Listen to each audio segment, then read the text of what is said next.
Donc, première séance, il y a 10 séances en tout, hein, n'est-ce pas? Donc, dans chaque séance, il y a 4 parties. Première partie, lettre initiale.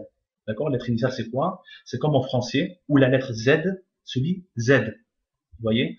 Donc, elle se lit Z. Mais, c'est-à-dire, donc, c'est la lettre initiale. Mais on utilisera pour les mots que le début. Vous voyez le Z là, n'est-ce pas? En français. Lorsque nous voyons la lettre Z. Hein, le Z là, c'est la lettre initiale. Mais, pour utiliser, lorsqu'on va l'utiliser dans un mot, on n'utilise que le début, hein, bien sûr, de la lettre initiale.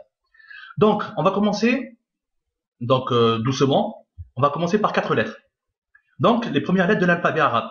Le alif, d'accord, alif, le ba, ba, facile, ba, le point en bas, ba, d'accord, en bas, ba, le point en bas. C'est très simple, ba.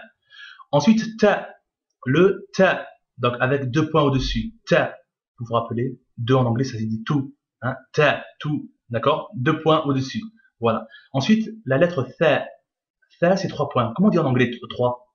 Three, donc 3, d'accord, 3 points, tha, d'accord, et aussi le tha, c'est comme le th anglais dans three, vous voyez, donc toute la facilité. Vous voyez donc toute la facilité. Donc, deuxième partie, dans chaque séance, il y a 4 parties. La deuxième partie, c'est position de la lettre. D'accord? Position de la lettre. C'est-à-dire comment elle se situe, comment elle s'écrit hein, par rapport au mot, lorsqu'il se trouve au début du mot, au milieu ou à la fin. D'accord? Donc, pour le alif, c'est un peu spécial. Donc, pour le alif, nous verrons, Inch'Allah, une règle excusez-moi. Donc, nous verrons une règle consacrée au Hamza. Le Hamza, c'est ce petit truc là, vous voyez là, voilà, qui est au-dessus du Alif. On verra, Inch'Allah, une règle consacrée au Hamza. Il faut juste savoir que chaque fois que nous verrons le Hamza, ce sera comme, on va dire, le Alif. Mais en fait, on verra, hein, où qu'il soit, hein, même si c'est sur une chose qui semble être une lettre. Exception faite à une lettre que nous verrons, Inch'Allah.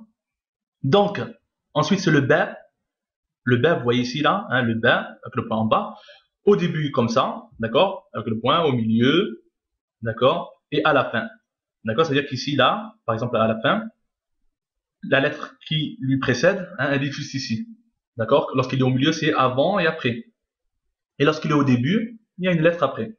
Voilà, et lorsqu'il est seul aussi, attention, lorsqu'il est seul, le ba, il peut être seul.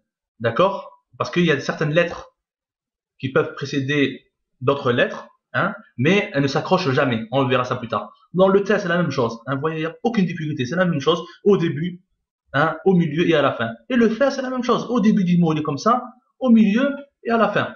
D'accord? Voilà. Donc, troisième partie. Troisième partie, dans chaque séance, il y a 4 parties. La troisième partie, c'est règles de lecture. Règles de lecture. Première règle qu'on va voir, les voyelles courtes ou brèves. Il faut savoir qu'il y a 28 lettres dans l'alphabet arabe. 28. Ce sont toutes des consonnes. C'est simple. Toutes des consonnes. Il y a 28 lettres seulement. Les voyelles se rajoutent sur les lettres. Rappelez-vous bien. Les voyelles se rajoutent sur les lettres. Donc, on vocalisera donc les lettres par les signes suivants. Alors, exemple.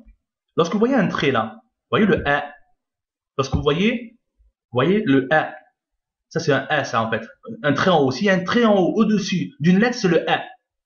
S'il y a un trait en bas d'une lettre, c'est le I, c'est la voyelle I. Et s'il y a une boucle là, celle-là, là, c'est le OU. D'accord? Je vais vous montrer un exemple. On revient aux lettres que nous avions vues. Donc, vous voyez là, c'est le B. Vous voyez le B, mais on prend que le B pour lire un mot. On a dit, le B, c'est juste la lettre initiale. Donc, s'il y a un trait en haut, le trait en haut, c'est quoi? C'est le A. C'est la voyelle A. Ça fait B. D'accord? Ça fait B. Mais par contre, s'il y a un trait en bas, on a dit que le trait en bas, c'est le I. Ça fait B.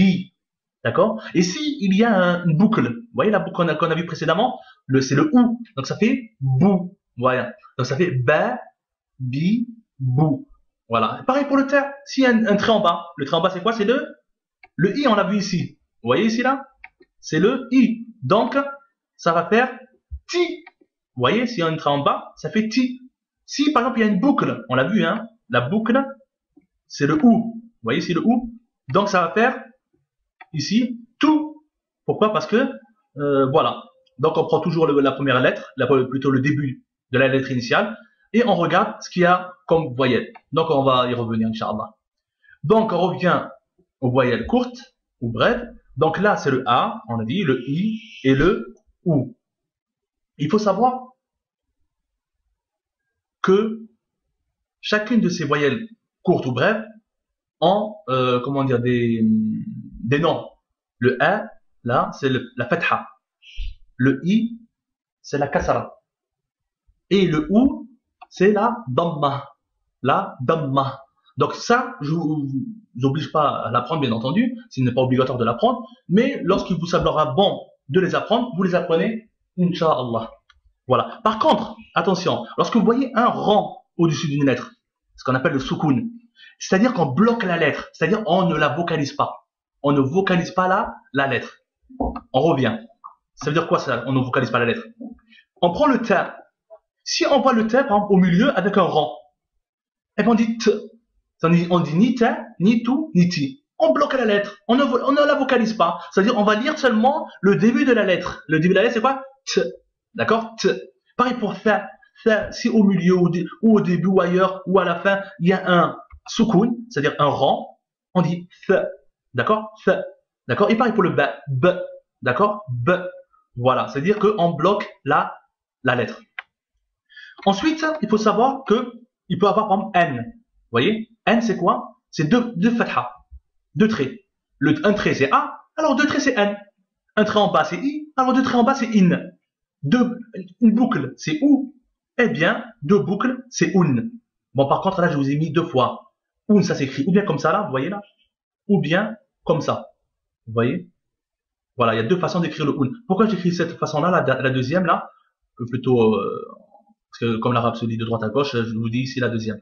Donc, la deuxième ici, parce que, bon, je n'ai pas trouvé de logiciel qui pouvait me faire ce UN-là. Bon, ça m'était compliqué. Donc, j'ai préféré mettre les deux. Parce que vous allez voir dans les exercices, on va voir la deuxième. D'accord? Voilà. Donc, ça, c'est ce qu'on appelle les trois là. Lorsqu'on double ces voyelles courtes là, le A, le I et le OU, on les appelle tanwin. Voilà, tanwin. Bon, je vous oblige pas de les apprendre par cœur. À savoir. Alors, il faut savoir une chose ici. C'est que pour ce qui est du alif, en fait, j'aurais dû mettre le hamza. J'aurais dû mettre plutôt le hamza. Pour ce qui est du hamza, on lit directement la voyelle.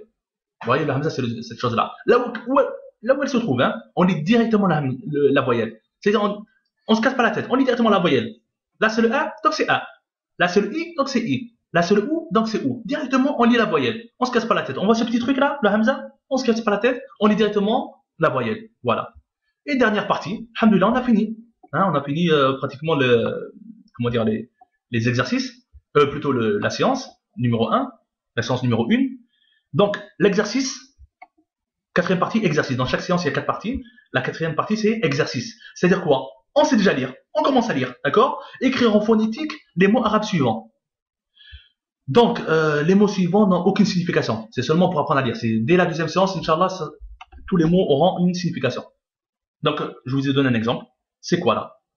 Ah, on voit le hamza. Donc, on a dit directement la voyelle. D'accord? Donc, ça fait A. Là, c'est le bas. Vous voyez le bas? Le point il est en bas. Mais il y a un soukoun.